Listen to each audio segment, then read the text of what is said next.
या देवी सर्वभूतेषु सरस्वती रूपेण संस्थिता नमस्तस्यै नमस्तस्यै नमस्तस्यै नमो नमः। अखंड मंडलाकारं व्याप्तं येन चराचरं तत्परमेन तस्मै श्री गुरुवे नमः। आप सभी को प्रणाम। पितृ का पखवाड़ा या मातृ का पखवाड़ा अब समाप्ति की ओर है। मैं प्रेम की बात करना चाह रहा हूँ, घृणा की या उन बातों को मैं चर्चा नहीं करना चाहता। मैं इस तरह से अपनी बात को आपके सम्मुख रखने की कोशिश कर रहा हूँ कि कन्हैया और राधा का प्रेम सभी लोग जानते हैं, लेकिन अंततो गत्वा राधा का प्रेम सर्वश्रेष्ठ निकला अपेक्षा भगवान कृष्ण के। भगवान कृष्ण की एक ऐसी स्थिति परिस्थिति आई जब वो द्वारिकाधीश बने, जब द्वारिका चले गए तो एक राजा की हैसियत मानी जानी चाहिए भगवान कृष्ण के लिए। द्वारिकाधीश हो गए और प्रेम आलाप में ये बताया भी जाता है कि एक बार ऐसा हुआ, कृष्ण जी की मुलाकात हुई या राधा की मुलाकात कृष्ण जी से हुई, तो राधा ने ये कहा, कैसे हो द्वारिकाधीश।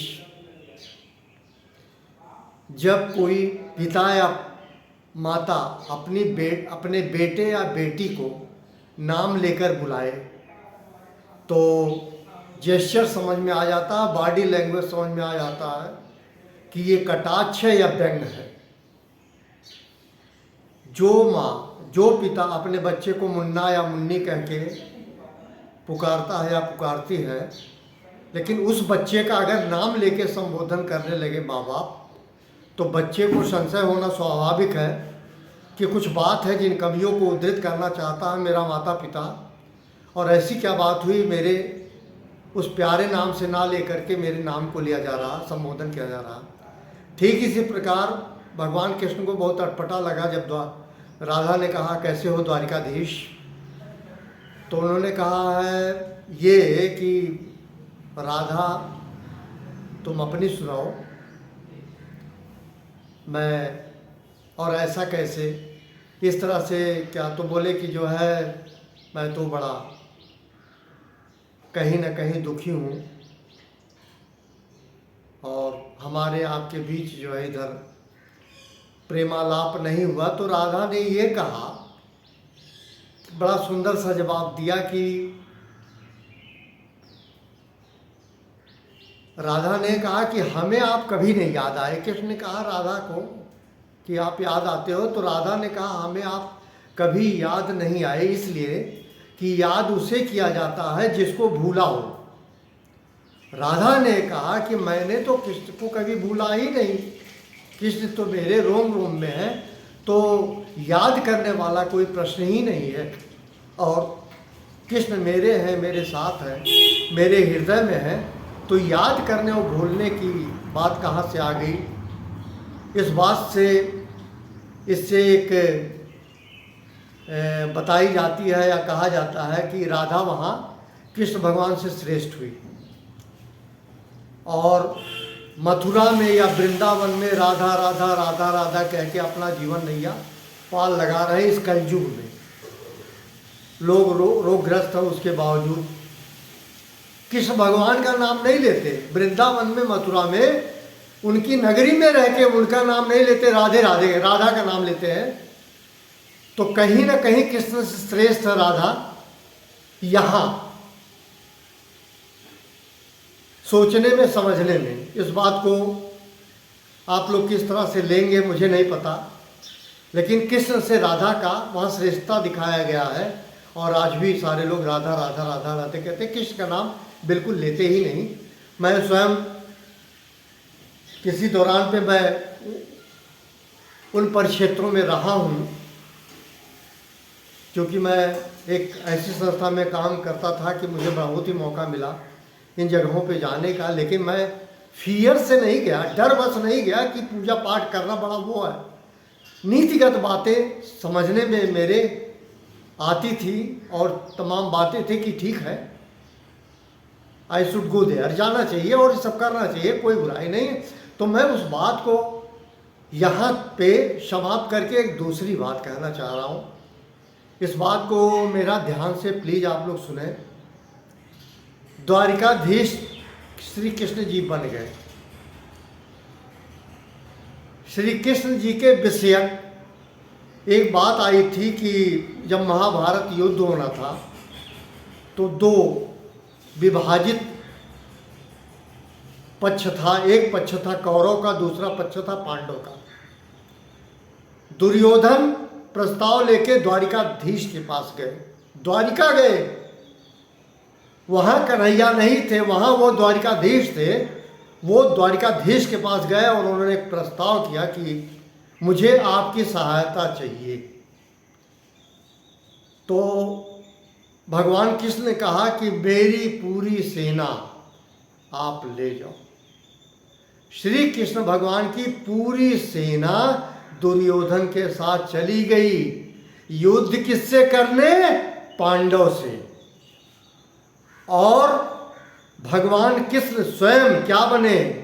आप सबको पता होगा, अर्जुन के सारथी बने। अब देखिए, एक शब्द आता है कि युद्ध से व्यक्ति किसी को मिटाता है और प्रेम से खुद को मिटता है। प्रेम और युद्ध में यही बेसिक फर्क है, ये लोगों को समझना चाहिए।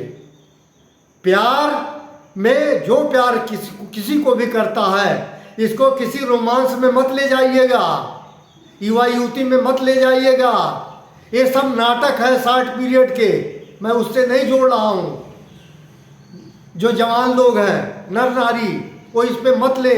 मैं सिर्फ ये कह रहा हूँ, मोहब्बत में खुद को मिटाना पड़ता है और युद्ध में आप किसी को मिटाते हैं। यही युद्ध और प्रेम में फर्क है। मैं यही कहूँगा सभी से कि इस प्रेम को समझा जाए और इस प्रेम को जाना जाए। प्यारे, जब आप किसी से प्यार करते हैं तो प्यार जताया नहीं जाता, प्यार समर्पण भाव है, प्यार समर्पित होता है। प्यार अपने आप को शहीद कीजिए, अपने आप को समर्पित कीजिए, इसको प्यार करते हैं। प्यार वो नहीं करते हैं I love you, I fascinate you, तुम्हारे बिना रह नहीं सकते। वो एक सर्टेन नीड के लिए इन ऑब्जेक्ट को रखा जाता है। ये एनालिसिस नहीं है प्यार का प्यारे, ये गिव एंड टेक का है। जिसको आप कहते हैं मैं प्यार करता हूँ, मैं रह नहीं पाता, या मैं जीऊँगा कैसे, या तमाम दुनिया भर की बातें, ये पत्नी पे ही नहीं लागू होता, बेटा बेटी पे भी लागू होता है। पिता माता पिता को भी देखा है अपने पुत्र के प्रेम में खुद को शहीद होते हुए। पुत्र पुत्री से युद्ध नहीं करता कोई माता पिता, और कोई माता पिता ये नहीं चाहता कि मेरा बेटा किसी वजह से नाखुश हो। क्या विडंबना है। जनरेशन बदली है, समय बदला है, सब कुछ बदला है। आज क्या है, बच्चों की पढ़ाई छुड़ा के, बच्चों को स्कूल ना भेजकर, बच्चों की इच्छा की नाजायज पूर्ति करके माता पिता कहाँ खड़े हैं खुद नहीं पता है, वो कहाँ है। लोग देशाटन करते हैं। देशाटन कब कैसे कहाँ किया जाता है। मैंने निबंध में पढ़ा था कि गर्मियों की छुट्टी में जब बच्चों की स्कूल की छुट्टी होती थी तो माता पिता बच्चों को लेकर अपने ननिहाल जाते थे। ननिहाल के अलावा दूसरा था कहीं किसी जगह को दिखाने। उस जमाने में मैं बस्ती जिले का था, कानपुर का जूट मिल, अयोध्या नगरी, इलाहाबाद जिसको प्रयागराज कहते हैं, चित्रकूट और तमाम जगहों पे जहां उनको शूट करता था। लेकिन सबसे पहले प्राथमिकता होती थी जब बच्चे का अवकाशकालीन होता था, उस समय ग्रीष्मकालीन में, उस अवकाश की अवधि में माता पिता अगर सर्विस करता था तो वो तो नहीं, माता अपने बच्चे को लेके ननिहाल जाती थी उतने दिनों तक जब तक स्कूल बंद रहता था। ये मैं दावे के साथ कह रहा हूँ, इससे मुझसे सहमत हो या ना हो, लेकिन कार्य दिवस में, शैक्षिक काल में कोई भी माता पिता अपने बच्चे को स्कूल प्रत्येक परिस्थिति में भेज के रखता था, रहता था। मैं व्यक्तिगत उदाहरण दूं, मेरे मामा जेल में थे। एक हत्या में मेरे मामा जेल में बंद थे। बस्ती जिले का मैं निवासी हूँ, वर जेल में बंद थे। मेरे घर की परिस्थितियाँ तमाम ऊट पटांग रही, लेकिन मैं कई बार ऐसा बगैर खाना खाए, बगैर खाना लिए मैं स्कूल गया। ये मैं स्वयं का साक्षी हूँ, मैं किसी को इन्फ्लुएंस नहीं कर रहा हूँ। लेकिन प्यारे सब याद रखिएगा, पूत कपूत का धन संचय, पूत सपूत का धन संचय। धन अगर पिता पुत्र का एक रिलेशन बनाना है तो पुत्र को किसी भी तरह से उसको अपने पैरों पे खड़े होने की शिक्षा देनी चाहिए।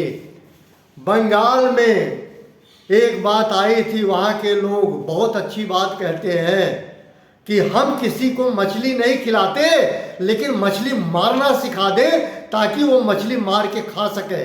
इसका दूसरा अर्थ ले लीजिए, अगर बच्चे को सुखद भविष्य की कल्पना करते हैं, चाहे वो नर हो चाहे नारी हो, मतलब पुत्र हो या पुत्री हो, तो सबसे पहले प्राथमिकता होती है कि उसको स्कूल अवश्य भेजें।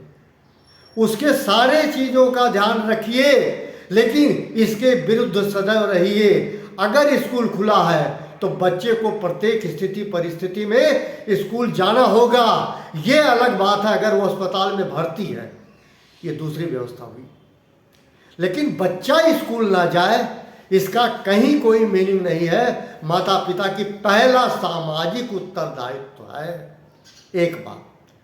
दूसरी चीज, मैं प्रेम पे आ रहा हूं, प्रेम पे ही रहूंगा। ये श्राद्ध चल रहा है। आप देशाटन या बाहर तभी जा सकते हैं जब आपके घर की व्यवस्था सुदृढ़ हो। आप जिसके सुहाग हो, जिसकी माँ का सिंदूर हो, जिससे सुहागन हो, उस सामाजिक उत्तरदायित्व से बड़ा कोई उत्तरदायित्व नहीं है। एक पुत्री के लिए माता पिता से बड़ा, एक बहू के लिए सास ससुर से बड़ा, पति से बड़ा कभी भी देशाटन या तीर्थ स्थल नहीं हो सकते। इसको नोट कर लीजिएगा। उदाहरण स्वरूप भगवान गणेश आपको याद आएंगे। गणेश जी अपने माता पिता की परिक्रमा कर लिए, उनका तीर्थ हो गया। और एक भजन भी है, जिनके हृदय श्री राम बसे तिन और का नाम लियो न लियो। और वहाँ एक बात कही गई है, काशी मथुरा कहीं भी आप जाएं सब बेकार है अगर आप अपने माता पिता का ध्यान नहीं रखते हैं, अपने सामाजिक उत्तरदायित्व का निर्वहन नहीं करते हैं। दायित्व छोड़ के, सामाजिक उत्तरदायित्व छोड़ के अगर आप देशाटन करते हैं, याद रखिएगा हिंदू धर्म में 1,84,000 की योनि है। कहाँ आप जाएंगे पता नहीं है।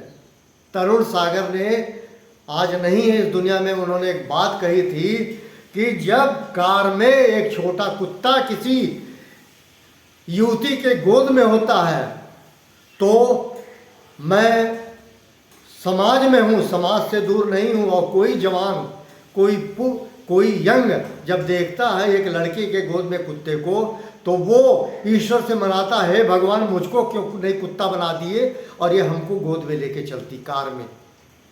इसका अभिप्राय कुछ और न निकालिए। इसको तरुण सागर ने कहा था, मैंने वही बात कही, मैं अलग से कुछ नहीं जोड़ा। और याद रखिए, किसी भी धार्मिक आचरण का दोहरा चरित्र कभी मत पैदा कीजिए। चरित्र एक होना चाहिए। आप घर में बीमार हैं, तमाम आपको दर्द है, आपको कहीं बाहर जाने, एक छोटा सा उदाहरण है, किसी मेले में जाना है, आप 10 मिनट के अंदर तैयार हो लेंगे। नारियों का ये रोल है, अगर उन्हें मायके जाना हो 10 मिनट में तैयार हो जाएंगी। सास ससुर के यहाँ जाना है या पति के साथ कहीं जाना है, कोई बीमार है, श्रृंगार करती फिरेंगी, उसमें 1-1.5 घंटा लगेगा उनकी तैयारी में। कितना फर्क है। इसको सब आप कंटेम्प्रेरी ये सब अपने ऊपर आजमा लीजिए। आपकी प्राथमिकता इससे तय हो जाती है कि अगर आपको मायके जाना, आप 10 मिनट के अंदर अटैची लेके बाहर, ट्रॉली बैग लेके बाहर, कहीं अन्यत्र जाना है जहां आप बेमन से जा रहे हो, आप सैकड़ों ट्राई कर रहे हैं, बार बार कपड़े बदल रहे हैं, ये पुरुष पे कभी नहीं लागू होता, ये केवल नारियों पे लागू होता है। इस बात को सभी लोग टेस्ट कर सकते हैं। और मैं किसी पे पर्सनल अटैक नहीं कर रहा हूँ, लेकिन बहुत सोच समझ के कह रहा हूँ। सामाजिक उत्तरदायित्व, या तो समाज से हट जाइए, आप नन हो जाएं। नन कहते हैं सन्यासिनी, जिनकी सामाजिक कोई उत्तरदायित्व नहीं होता, वो मंदिरों में, मठों में, उन स्थानों पे होते हैं। केवल उनका धर्म है वो आचरण करना, पूजा पाठ करना। अगर सामाजिक उत्तरदायित्व में है तो आपकी पहली जिम्मेदारी सामाजिक उत्तरदायित्व है, उसके बाद आप देशाटन करें, किसी को बुरा नहीं लगेगा। लेकिन आप अपने सामाजिक उत्तरदायित्व का निहर और उसका अवलोकन ना करते हुए अगर कुछ आप और करते हैं, ये समाज मान्यता दे सकता है, मैं नहीं जानता। लेकिन आपको याद होगा, भगवान कृष्ण जब द्वारिकाधीश बने, वो कभी भी कन्हैया नहीं बन पाई, और उन्होंने कौरव पांडव का युद्ध, मैं कहता हूँ, उन्होंने मिटते हुए देखा। उनकी सेनाएं मारी जा रही थी भगवान कृष्ण की, उनकी नीति कहाँ थी? लोग फॉलोअर बनते हैं भगवान कृष्ण के बने कि उनकी रक्षा होगी, ठीक है, रक्षा के लिए। और वो सेनाएं शहीद कर दी गई कौरव के पास, किसके द्वारा? पांडव के साथ। और अर्जुन का सारथी बनके उन्होंने अपने आंखों से अपने सेनाओं को मरते हुए देखा। इन्हीं शब्दों के साथ थैंक यू वेरी मच, सबको प्रणाम।